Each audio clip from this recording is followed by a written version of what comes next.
Hi అండి, తెలుగింటి అత్త కోడలు రుచులకు స్వాగతం అండి. మీరందరూ బాగున్నారా? మేము బాగున్నామండి. మీరందరూ బాగోవాలని కోరుకుంటున్నాను.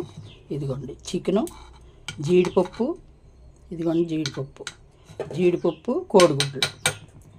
ఒక 100 గ్రాముల చికెన్ ఉందండి ఫ్రిడ్జ్లో. దాన్ని ఏం చేశానంటే ఒక గుప్పుడు జీడిపప్పు వేసి 3 కోడిగుడ్లు వేసి చక్కగా 2 టమాటాలు 2 ఉల్లిపాయలు వేసి గ్రేవీగా కూర వండానండి. రసం పెట్టాను, అలాగే రైస్ వండాను, పెరుగు తోడు పెట్టాను. ఇది ఈరోజు భోజనానికండి. గబుక్కున మనకి ఎవరైనా అనుకోకుండా ఒక 2 బంధువులు 3 బంధువులు వచ్చినా సరే కూర ఇబ్బంది లేకుండా ఉంటుంది. 4 వెరైటీలు వేసి వండిన కూరలాగా టేస్ట్ బాగుంటుంది. తినడానికి కూడా మనకి ఇంట్లోకైనా బయటకైనా బాగుంటుందండి.